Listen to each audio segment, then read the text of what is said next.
டைரெக்டாக அவங்க வந்து எனக்கு எந்த ஒரு பிரச்சனையுமே வந்து கொண்டு வரல. ஆனால் இன்டைரக்டாக நிறைய பண்ணிட்டு இருக்காங்க. என்ன மாதிரி பண்றாங்க? நிறைய நான் அவங்க பேசும்போது அவங்க எனக்கு ஃபோனில் வந்து ஸ்பீக்கர் வச்சு காட்டுவாங்க, பாருமா அவங்க என்ன பேசுறாங்கன்ட்டு. அப்போ கெஞ்சுறாங்க. இவங்களுக்கெல்லாம் வேற வழி கிடையாதுமா, உழைச்சி சோறு சாப்பிட்ற கும்பல் இது கிடையாது.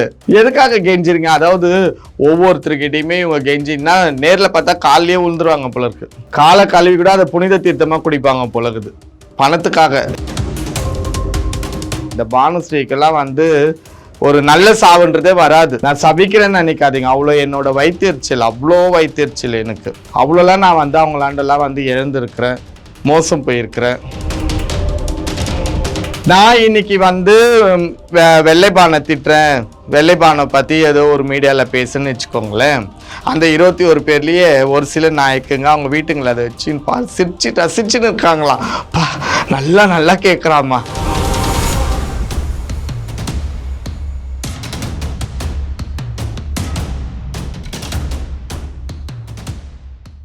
யூ தமிழ் நேயர்களுக்கு வணக்கம். இன்னைக்கு நம்ம கூட வெளிச்சம் அறக்கட்டளை நிறுவனர் திருநங்கை மந்த்ரா அவர்கள் தான் இணைஞ்சிருக்காங்க. வணக்கம் மேம். வணக்கம்மா.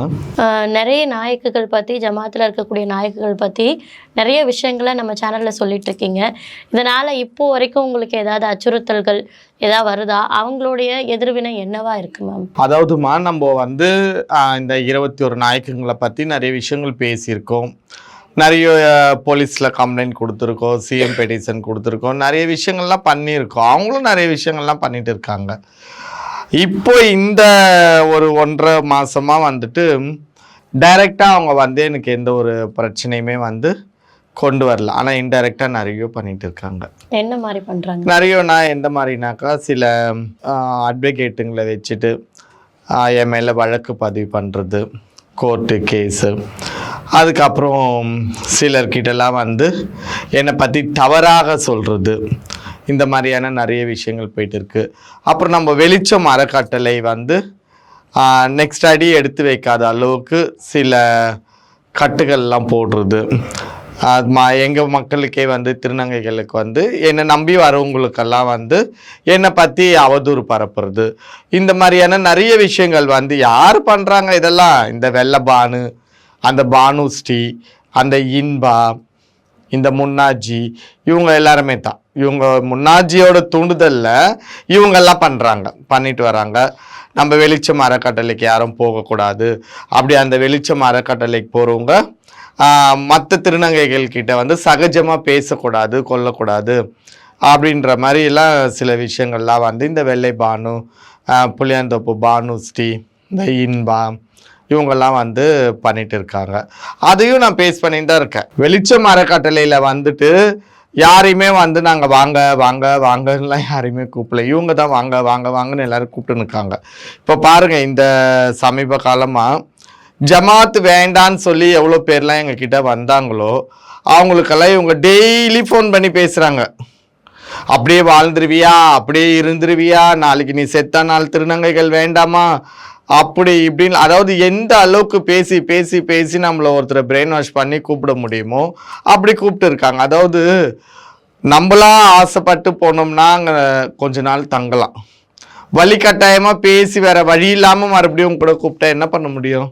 எதுவுமே பண்ண முடியாது. அப்போ எதுக்காக கூப்பிடுறீங்க? நீங்கள் வேணான்னு வச்சு வேணான்ட்டு வெளியே வந்தவங்களை திருப்பி எதுக்காக நீங்கள் கூப்பிட்டுனுக்குறீங்க? அப்போ இதோட நோக்கம் என்ன? இந்த சைட்டில் வந்து வெளிச்சம் அறக்கட்டளையில் கும்பல் சேரக்கூடாது, இங்கே ஒரு படபலம் ஏறிடக்கூடாது, இங்கே கும்பல் சேர்ந்துட்டா நம்மளோட பொழப்பு வீணாக போயிடும், நம்ம பொழப்பு கெட்டு போயிடும், 10 ரூபாய் நம்ம பணம் பார்க்க முடியாது அப்படின்றது தானே இதுக்கு அர்த்தம். அதை தான் இப்போ பண்ணின்னுக்கிறாங்க.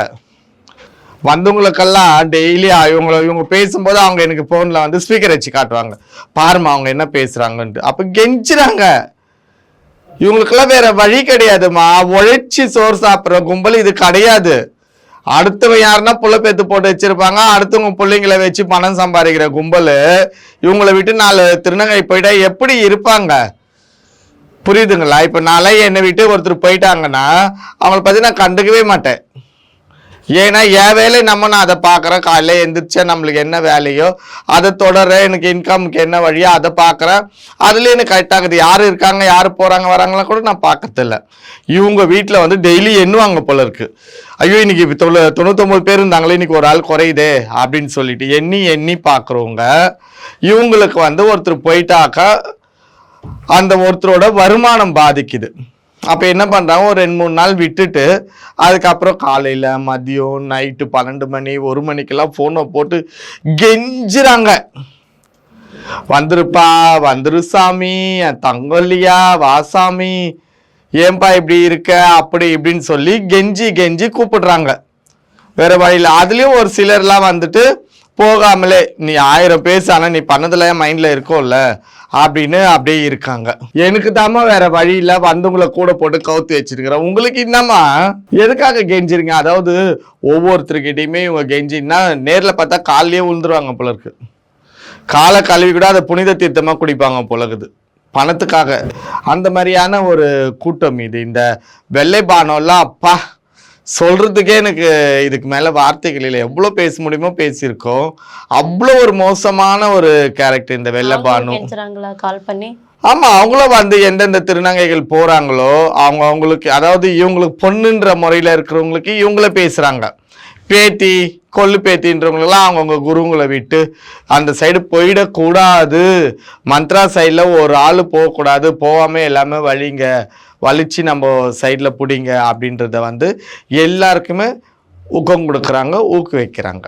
இதுதான் இந்த வெள்ளை பானு, இந்த புளியாந்தோப்பு பானுஸ்ரீ இவங்கெல்லாம் பண்ணுறது. இதுக்கெல்லாம் வந்து இன்பா வந்துட்டு ஒரு சிறந்த ஒரு கவுன்சிலர். அந்த கவுன்சிலர் அவங்க வந்து என்ன பண்ணுவாங்கன்னா எல்லாருக்கும் வந்து ஒரு கிளாஸ் எடுப்பாங்க.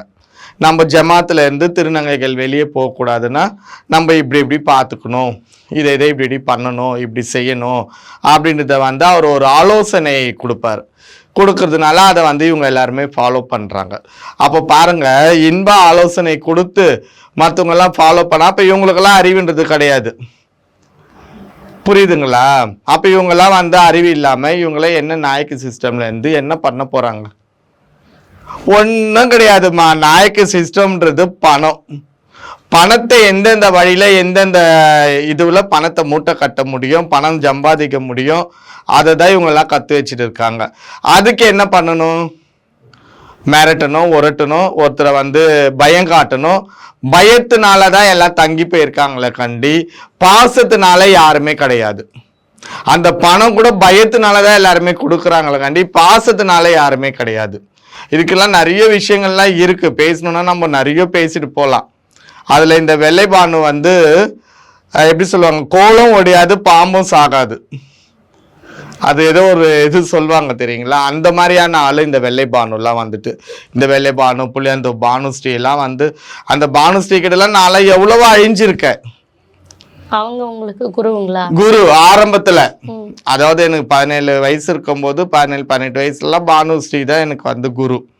சரிங்களா? அவங்க கிட்ட எவ்வளோ வாரம் வந்து என் வீட்டுக்கு ஒன்ஸ் வந்துட்டு போனாலே காருக்கு பணம் கொடுக்கணும், அவங்களுக்கு ட்ரிங்க்ஸு, சாப்பாடு செலவு. அவங்க வராங்கன்னா அவங்க கூட ஒரு 7-8 பேர் அடியாட்கள் இட்டுன்னு வருவாங்க.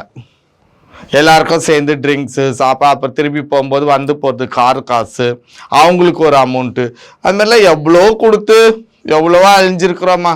அவங்களாம் எப்படி சொல்கிறது, இன்னைக்கு வந்து அவங்கெல்லாம் ஒரு நாயக்க ஆயிட்டாங்க, ஒரு ராணி ஆயிட்டாங்க. அவங்களாம் இன்னைக்கு ஒரு இது. ஆனால் கடவுள்னு ஒருத்தர் இருக்காங்க, அதுக்கு உண்டான ஒருத்தரை ஏமாற்றி பிழைச்சாங்க தெரியுமா? அதுக்கு உண்டான இதுவை வந்து கடவுள் கண்டிப்பாக கொடுப்பாங்க. அதையும் நான் பார்ப்பேன். என் சின்ன கண்ணில் நான் பெரிய பெரிய விஷயங்கள்லாம் பார்ப்பேன். இப்போ பார்த்துன்னு தான் இருக்கேன்.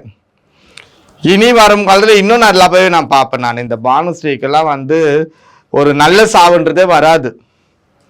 நான் சபிக்கிறேன்னு நினைக்காதீங்க. அவ்வளோ என்னோட வைத்தறிச்சல், அவ்வளோ வைத்தறிச்சல் எனக்கு. அவ்வளோலாம் நான் வந்து அவங்களாண்டெல்லாம் வந்து இழந்திருக்கிறேன், மோசம் போயிருக்கிறேன். ஆனால் அதுக்கெல்லாம் கடவுள் நல்ல தண்டனைலாம் கொடுத்து இப்போ திருப்பி கொஞ்சம் துளிர் விடவோ கொஞ்சம் இப்போ வந்து அவங்க இந்த 21 நாயக்கிலே அவங்களுக்கு ஒரு நல்ல இது அதிகாரம் கொடுத்துருக்காங்களாம். எப்படி ஊரை ஏமாத்துறது, எப்படி பண்ணுறது, அதெல்லாம் இவங்களுக்கு வந்து அந்த மாதிரியான அதிகாரங்களை கொடுத்துருக்காங்க போல இருக்கு இந்த பானுஸ்ரீக்கு. இன்பா நாயக் அவர்களுடைய எதிர்வினை எப்படி இருக்கு? இன்பா வந்து நாயக்கு கிடையாதுமா, இன்பா வந்து கல்நாயக்கு, துணை நாயக்கு இன்பா வந்துட்டு. இன்பாவோட எதிர்ப்புகள்லாம் வந்து இப்போ கொஞ்சம் குறைஞ்சிதான் இருக்கு. இன்பா வந்து என்னை எதுக்குறதுக்கு என்னமா இருக்கு? ஒன்றுமே கிடையாது. அதாவது நிறைய இன்டர்வியூவில் பார்த்துருந்தீங்கன்னா இன்பா சொல்ல மந்த்ரா வந்து ஒரு பம்பரம் தான், அதை சொயட்டி விடுற ஜாட்டி வேற எங்கேயோ இருக்குன்னு. அதே தான் இன்பா வந்து ஒரு பம்பரம் தான், சரிங்களா? அதையும் சொயட்டி விடுறதுக்கு அங்கே நிறைய பேர் இருக்கிற அதில் வந்து இன்பான்ற வந்து கொஞ்சம் படித்தவங்க, அந்த படிப்புக்கு ஏற்ற மாதிரி சில ஆலோசனைகள் தான் தர முடியும். இன்பாவை சொயட்டுறதுக்கும் ஒருத்தர் இருக்கிறாங்க அந்த கும்பலில், அந்த நாயக்கு சிஸ்டமில். அவங்களோட பேச்சுக்கு படி தான் வந்து இன்பா நடந்துப்பாங்க. அதாவது இந்த கல்நாயக்கு நாயக்குங்க இவங்க அத்தனை பேருக்குமே ஒரு மிகப்பெரிய விஷயம் என்னன்னா, அந்த முன்னா இருக்காங்க பாருங்க மாலக்கு, அந்த முன்னாவோட மனசுல இடம் பிடிக்கணும். அவங்களுக்கு நம்ம எப்படியெல்லாம் செஞ்சோம்னா, அதாவது மந்த்ராவுக்கு ஒரு டீ வாங்கி கொடுத்துட்டாங்க, நோ யூஸ். டீ வாங்கி கொடுத்த 10 ரூபா தான் வேஸ்ட்டு. அதே முன்னாக்கு ஒரு கூல்ட்ரிங்க்ஸ் வாங்கி கொடுத்தா அதுக்கு பலன் இருக்கு. அவ்வளோ ஒரு மாலக்கே நம்ம கிட்ட இருந்து வாங்கி சாப்பிட்டாங்கன்றது அது ஒரு பெருமை, ஆடம்பரம், பெருமை, புகழ்ச்சிக்காக இவங்கெல்லாம் போட்டி போட்டு செய்வாங்க. அந்த முன்னாக்கு அவங்க மனசுல இடம் பிடிக்கணும். அவங்க மனசுல இடம் பிடிச்சிட்டா அடுத்த நாயக்கு ஈஸியா ஆயிடலாம். கேட்காத நாளைக்கு ஏதோ ஒரு பிரச்சனை அப்படி ஒரு போன் பண்ணி சொல்லி அவங்க அங்கேருந்து போன்லயே அந்த கதையை முடிப்பாங்க. அப்படி இருக்கும்போது அவங்க மனசுல இடம் பிடிக்கிறதுக்காக இவங்கெல்லாம் இந்த மாதிரி தான் பெரிய ஆளுன்ற மாதிரிலாம் காட்டிக்கின்னு அப்படி போறது அவங்க ரூட்ல. இதுதான். மற்றபடிலாம் பார்த்தீங்கன்னா வந்து இந்த நாயக்கு சிஸ்டமில் வந்து சொல்லிக்கிற மாதிரி பார்த்தீங்கன்னா இந்த வெள்ளை பானு, புளியாந்தோப்பு பானு, பெரியமேடு அன்பு, அப்புறம் இன்னும் 2-3 பேர், நிறைய பேர் இருக்கிற ஒரு 4-5 பேர் இருக்காங்கன்னு வச்சு. இந்த 4-5 பேர் தான் நீயா நானா நீயா நானான்னு போட்டி போட்டு, நீ பெரியாளா நான் பெரியாளான்னு போட்டி போட்டு போகிறவங்க. அதில் பார்த்தீங்கன்னா நாளைக்கு முன்னாக்க எதனா ஒன்று ஆயிடுச்சுனாக்கா அடுத்து அந்த மாலக்கு சிஸ்டம் வந்து வெள்ளைபானுக்கு போகும் போல இருக்கு. ஏன்னா அப்படிதான் நான் கேள்விப்பட்டேன். இந்த வெள்ளைபானு வந்து அந்த மாதிரிலாம் நான் நிறைய விஷயங்கள் பண்ணின்னு இருக்கிறதா கேள்விப்பட்டேன். ஸோ இந்த நாயக்கு சிஸ்டமில் இந்த 21 பேருக்குள்ளவே நிறைய அடில் தடில்லாம் இருக்கு, பெரும் பிரச்சனையா இருக்கு. உதாரணத்துக்கு ஒன்று சொல்லணும்னா, நான் இன்னைக்கு வந்து வெள்ளைபானை திட்டுறேன், வெள்ளைபானை பற்றி ஏதோ ஒரு மீடியாவில் பேசுன்னு வச்சுக்கோங்களேன். அந்த 21 பேர்லேயே ஒரு சில நாயக்குங்க அவங்க வீட்டுங்களை அதை வச்சு ரசிச்சுன்னு இருக்காங்களாம். நல்லா கேட்குறாம்மா, நல்லா அர்த்தமாக கேட்குறாம்மா, அவளை வேணும் அவளுக்கு அப்படிலாம் சொல்லிக்கின்னு சிரிச்சுக்கின்னு அவங்க செயல்நாத்தைக்குள்ள ரசிச்சுட்டுலாம் இருக்காங்க. அதே போல் நான் அடுத்து இன்னொரு நாயக்கை பேசுனா இங்கே வெள்ளைபானை அதே மாதிரி. அப்படின்னா பார்த்துக்கோங்க, இவங்களுக்குள்ள இந்த ஒத்துமை இதெல்லாம் கிடையாது. நாயக்கு பணம் அவ்வளோதான். மற்றபடி ஒருத்தரை பற்றி ஒருத்தர் பின்னாடி பேசுறது, முறிச்சு விடுறது, இதெல்லாம் இவங்களுக்குள்ள இந்த 21 பேருக்குள்ள நிறைய இருக்கு. இளம் சிறார்களை வந்து பிரெயின் வாஷ் பண்ணி அவங்களுக்கு சர்ஜரி பண்ணி விருப்பமே இல்லாமல் கூட திருநங்கையாக மாற்றுறாங்க அப்படின்னு ஒரு குற்றச்சாட்டு சொல்லியிருந்தீங்க. அதுக்கான அந்த நடவடிக்கைகள் எந்த அளவில் இருக்குது மேம்? அதுக்கான ஒரு தீர்வு கிடைக்கிறதுக்கான ஏதாவது ஸ்டெப் எடுத்திருக்கீங்களா? அதாவது இளம் திருநங்கைகள் 16 வயசுல வந்து சில திருநங்கைகளுக்கு ஆப்ரேஷன் பண்ணியிருக்காங்க. சில திருநங்கைகளுக்கு காது மூக்கு குத்தியிருக்காங்க. குத்தி இவங்களெல்லாம் வந்து திருநங்கைகளோட ஜமாத்தில் வலிச்சுன்னு வந்திருக்காங்க. எல்லாமே பண்ணியிருக்காங்க. அதுக்கு உண்டான ஸ்டெப் நாங்கள் எடுத்திருக்கிறோம். வேர்ல்டு ஹியூமன் ரைட்ஸில் கம்ப்ளைண்ட் கொடுத்துருக்குறோம், சைல்டில் கம்ப்ளைண்ட் கொடுத்துருக்கோம், நிறைய இடத்துல கொடுத்துருக்கோம். அதுக்கு உண்டான ப்ராசஸ் போயின்னு இருக்குது. ஆனாலும் அவங்களுக்கே இவங்க ஃபோன் போட்டு ஒருத்தரையாக கூப்பிட்டு தான் இருக்காங்க. நானும் என்ன பண்ணுறேன், விட்டுறேன். நம்மளுக்கு தேவை கம்ப்ளைண்ட் கொடுத்தாச்சு, நீ இங்கே இருந்தானா அங்கே இருந்தானா நீ எங்கே ஒன்றாலும் இருந்துக்கோ, கம்முன்னு விட்டு. இப்போ கூட நம்ம வீட்டிலேருந்து ஒரு 2 இளம் திருநங்கைகளை கூப்பிட்டு போயிருக்காங்க. ஃபோன் மூலயமா பேசி அவங்கள வச்சுருக்காங்க. இருக்கட்டும், இந்த ப்ராசஸ் வரும்போது எங்கே இருந்தால் நம்ம 16 வயசில் நீ கூட கூப்பிட்டு வச்சுங்கிறது தப்பு தானே? தப்பு தானேம்மா?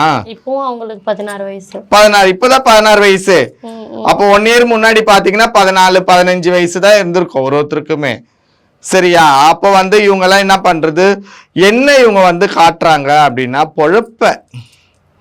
வாழ்வாதாரத்தை வந்து இவங்க கையில் பிடிக்கிறாங்க. நீங்கள் வந்து இந்த சைடு போனீங்கன்னா நீங்கள் சென்னையில் எங்கேயும் யாசகம் கேட்க முடியாது, பிழைக்க முடியாது, உங்களை வாழ விட மாட்டோன்னு மிரட்டும் போது அப்போ இவங்களுக்கு என்ன ஆகுது? பயம் வருது. இப்போ எனக்கு ஒரு பிரச்சனை அப்படின்னு சொல்லி ஒரு திருநங்கை போன் போட்டு, ஏமா எனக்கு இந்த மாதிரி என் பொழப்பில் வந்து இவங்கெல்லாம் என்னை அடிக்கிறாங்க, கொஞ்சம் நீங்கள் வாங்கம்மா, அவங்க ஒரு 6-7 பேர் இருக்கிறாங்கன்னு எனக்கு ஒரு ஃபோன் வந்தா நான் ரோட்டில் போயிட்டு நான் கை தட்டிக்கின்னு நீ எப்படி அடிப்ப கொள்வேன் நான் போய் பிரச்சனையாக பண்ண முடியும்? அப்படி பண்ணனா அதை கூட வீடியோ எடுத்து மந்த்ரா திருநங்கை பாருங்க யூடியூப்ல எப்படி பேசுறாங்க, இவங்க பாருங்க ரோட்ல வந்து என்ன அமக்கலம் பண்றாங்க அப்படின்ற மாதிரி அதையும் போடுவாங்க. அப்போ நான் என்ன பண்ண முடியும்? யோசிச்சிங்கன்னா ஏமா நீ முடிஞ்ச அளவுக்கு அங்கே சமாளிச்சு என்ன எதுன்னு பேசி சமாளிச்சுட்டு வா, இல்லை நீ கிளம்பி நீ உன் வீட்டுக்கு போயிடு, அப்படிதான் சொல்ல முடியும். அப்படி சொன்னா அவங்களுக்கு என்ன ஆயிடும்? நம்மள கை விட்டுட்டாங்க. நம்மளுக்கு ஒரு பொழப்புல பிரச்சனை ஆகும்போது கூட இந்த அம்மா வரமாட்டாங்க, வந்து என்ன எதுன்னு கூட கேட்க மாட்டாங்க. இதை வந்து அவங்க பயன்படுத்தி காட்டுறது. பாரு நேத்து உனக்கு இப்படி ஒன்று ஆச்சு, மந்த்ரா வந்தாளா, என்ன எதுன்னு பேசினாலா, அதனால உன் பொழப்பு போச்சு இல்ல, இதே தான் நம்போது அப்போ இவங்க வேற வழி இல்லாம வந்தவங்க திருப்பி போறதுக்கு வாய்ப்புகள் இருக்கு. இனி வரைக்கும் அவ்வளோ போகலை நம்ம கிட்ட இருந்து, 1-2 பேர் தான் போயிருக்காங்க, மிச்ச பேர்லாம் அப்படியே தான் இருக்காங்க. ஏன்னா நான் ஒரே வார்த்தை சொல்லிட்டேன், யாரு போட பொழப்புல யாரு வந்து பிரச்சனை பண்ணாலும் மந்த்ராக போன் அடிக்காதீங்க, அங்க 100 போன் வச்சு போலீஸார் வச்சு புடிச்சு கொடுங்க, ஒரு 4 பேரை புடிச்சு கொடுங்க, மிச்சம் 40 பேரும் வாய மூட்டுருவாங்க பாருங்க. புரியுதுங்களா உங்களுக்கு? உங்க பொழப்புல வந்து ஒருத்தர் கை வைக்கிறாங்க, உங்களை பிழைக்க விடாம பண்றாங்க, 100 போன் அடிங்க, போலீஸ் வரும், தூக்கி உட்கார வைங்க, அவ்வளவுதான். மந்த்ரா கிட்ட சொல்லினா போது நான் களத்துல வந்து உங்களாண்ட சண்டை போட்டுலாம் இருக்க முடியாது. நானும் அதே 100 தான் போன் வச்சு போலீஸ் அனுப்புவேன். அது நீங்களே பண்ணுங்க. அந்த மாதிரியே பண்றோம். பண்ணி இப்போ ஒரு 2 இந்த கண்ணகி நகர் சைட்லாம் வந்துட்டு ஒரு 2-3 திருநங்கைகளை அப்படிதான் பிடிச்சி கொடுத்துக்கிறேன் நான். அதனால இப்ப வந்து பொழப்புல வந்து இது பண்ணிடுறாங்க. இப்ப எல்லா இடத்துலயுமே ஃபுட்டேஜ் இருக்குமா, ரோட்ல 10 அடிக்கு ஒரு கேமரா இருக்குது. இந்த யாருன்னா பொழப்ப வந்து பிரச்சனை பண்ணாங்கன்னால் 100 போன ஃபுட்டேஜ் எடுத்து பார்க்க சொல்லுங்க, முடிஞ்சிச்சு. நான் யாருக்கும் வந்து சென்னை வந்து இது கிடையாது, எல்லாருக்குமே பொதுதான். சென்னையில தான் எவ்வளோ பேர்லாம் வந்து வாழ்றாங்க, அப்ப சென்னையில பிறந்தவங்க வாழ முடியாதா என்ன? அதெல்லாம் கிடையாது. இந்த ஜமாத் இதுக்கெல்லாம் யாருமே பயப்படாதீங்க, தைரியமா அவங்க ஜமாத்துல இருந்து என்கிட்ட வரும்போது நீங்க என்ன பொழப்பு பொழைச்சிங்களோ அதே பொழப்ப பொழைங்க. ஆனால் உங்களோட விருப்பத்தோட. நான் ஆரம்பத்துல என்ன சொல்லியிருக்கிறேன், யாரோட கட்டாயத்தின் பேர்ல யாசகம் கேட்கறதோ பாலியல் தொழில் பண்றதோ கட்டாயத்தின் பேர்ல போகாதீங்க. உங்களுக்கு அதுதான் விருப்பம்னா நம்ம எதுவும் பண்ண முடியாது. உங்களோட விருப்பத்தின் பேர்ல நீங்க என்ன பொழப்பு பொழைச்சிங்களோ அதை பொழைங்க, யாரும் உங்களை கட்டாயப்படுத்தல. இல்லை எனக்கு இந்த பொழப்பே வேண்டாம், நான் சுயமா ஏதோ ஒரு டைலரிங் பண்ண போறேன், ஒரு டிஃபன் கடை வைக்க போறேன், இல்லை வேற ஏதோ ஒரு பிஸ்னஸ் பண்ண போறேன், அந்த மாதிரி இருக்கிறவங்க நான் ரொம்பவே வரவேற்கிறேன். என்னால் முடிஞ்ச அளவுக்கு எல்லாருக்கும் முடியலன்னா கூட ஒரு சிலரோட வாழ்க்கை மாறுது, அதுக்கு நம்ம ஒரு காரணமாக இருக்கணும்போ அதை விட வேற என்ன சந்தோஷம் இருக்குது. ஸோ அந்த மாதிரி இருக்கிறவங்க நான் ரொம்ப வரவேற்கிறேன். இதுலேயும் ஒரு பிரச்சனை என்னன்னா, நிறைய ஃபோன் வருது, எனக்கு இது செய்யுங்க அது செய்யுங்க இது செய்யுங்க அது செய்யுங்க. நான் அதையும் முடிஞ்ச அளவுக்கு ஒரு 100 ரூபாய் என்னால் கொடுக்க முடியாத ஒரு 10 ரூபாய் நான் கொடுத்து அனுப்பேன். ஓகே, அந்த அளவுக்காவது கடவுள் என்னை வச்சிருக்காரு. ஒரு சிலருக்கெல்லாம் கொஞ்சம் மாற்றங்கள்லாம் நான் கொண்டு வந்திருக்கேன். இந்த 5-6 மாதம் நிறைய மாற்றங்கள் கொண்டு வந்திருக்கேன், போயிட்டு இருக்கு. அதே போல் நிறைய பேர் கேட்டாங்க, இது முக்கியமாக நான் ஒரு விஷயம் சொல்லணும்னு நினச்சேம்மா. என்னன்னா, ஜமாத் சைடில் வந்து அந்த ரீத்து ரிவாஜி இதெல்லாம் இருக்குது. ரீத்து ரிவாஜினா வந்து இந்த மடி கட்டுறது, ஒரு திருநங்கையை வந்து தத்து எடுக்கிறது, அம்மா பொண்ணுன்ற மாதிரியான உறவுகள்லாம் வைக்கிறது, அதெல்லாம் ஜமாத் சைடில் இருக்குது. இப்போ வெளிச்சம் இதுக்கு நாங்கள் வந்துட்டா இங்கே அதெல்லாம் இருக்கா, ரீத்தெல்லாம் போடுவீங்களா? ரிவாஜ் இங்கேயும் இருக்குது, ரீத் இருக்குது, ரிவாஜ் இருக்குது, எல்லாமே குரு சேலா, நாச்சேலா, சாந்தி சேலா, சடக்கு சேலா எல்லாமே இருக்குது. சரிங்களா? இங்கே என்ன இல்லை, நாயக்கு இல்லை, தலைவி இல்லை, மற்றபடி இங்கே ரீத் ரிவாஜ் எல்லாம் இருக்குது. நம்மளதும் வந்து ஆலந்தூர் ரீத்துன்னு சொல்லி நம்மளும் ரீத்து போடுறோம். பழைய மடி எங்களுக்கு மூத்த திருநங்கைகள் வந்து என்ன சொல்லி கொடுத்தாங்க, 1.25 ரூபா மடி, அதுதான் அதே 1.25 ரூபா மடி இங்கே ஆலந்தூர் ரீத்தில் இருக்குது. நாங்களும் இங்கே எல்லாமே போடுறோம். சரிங்களா? என்ன அந்த சைடில் வந்து நாயக்கு சிஸ்டம் இருக்குது, தலைவி சிஸ்டம் இருக்குது. இதில் வந்து அது கிடையாது, எங்களுக்கு அது வேண்டாம். யாருக்கு யாரோ தலைவி கிடையாது, யாருக்கு யாரோ நாயக்கு கிடையாது, எல்லாருமே நம்ம ஒண்ணு. 1.25 ரூபாய் 1 லட்சமா மாறுச்சு இல்ல மேம், அந்த மாதிரி உங்க இதுல மாறி இருக்குங்களா? எங்களுது தலைவியே கிடையாதும்மா, நாயக்கே கிடையாது, எப்படி மாறும்? புரியுதுங்களா? அதாவது ஜமாத் கூட்டம், எங்களுது ஜமாத்தோட கூட்டம், அவங்களது வந்து நாயக்கு சிஸ்டம். சரிங்களா? அவங்க பண்றது எல்லாமே என்ன? பணம்.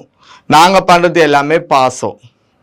அங்க பணம் பேசும், இங்க பாசம் பேசும், அவ்வளோதான் வித்தியாசம். சரிங்களா? ஏன்னா எங்களுக்கு உறவுகள் வேணும். நான் ஆரம்பத்துலேருந்து இதை தான் சொல்லணும் வருவேன். எங்களுக்கு தலைவிகள் வேண்டாம், நாயக்குகள் வேண்டாம், எங்களுக்கு உறவுகள் வேணும். எங்களை வழி நடத்துறதுக்கு ஒரு மூத்த திருநங்கை வேணும். அவங்களுக்கு கீழே அம்மா, பொண்ணு, பேத்தி, மாமியார், மருமகள்ன்ற உறவுகள்லாம் எங்களுக்கு வேணுன்றதை நான் ஆரம்பத்துலேருந்தே சொல்லின்னு வருவேன். எங்களோட இதில் பார்த்தீங்கன்னா உறவுகள் மட்டும்தான் இருக்கும், பாசம் மட்டும்தான் இருக்கும், பட் எந்த ஒரு வேஷமும் இருக்காது. அவங்களதுல பார்த்தா மொத்தமும் வேஷமாக தான் இருக்கும். நீங்கள் எதை சுற்றி வந்தாலும் கடைசியில் பணத்தில் தான் அங்கே முடியும். இங்கே எங்களுக்கு நீங்கள் உதாரணத்துக்கு பார்த்தீங்கன்னா 1.25 ரூபா மட்டி, இப்போ 25 பைசெல்லாம் பார்க்கறது ரொம்ப கஷ்டம். ஆனால் நாங்கள் இவ்வளோ காசு 25 பைசெல்லாம் தேடி கண்டுபிடிச்சி எடுத்து வச்சிருக்கிறோம். அந்த 1.25 ரூபா ரீத்து போடணுன்றதுக்காக, மடி கட்டணுன்றதுக்காக.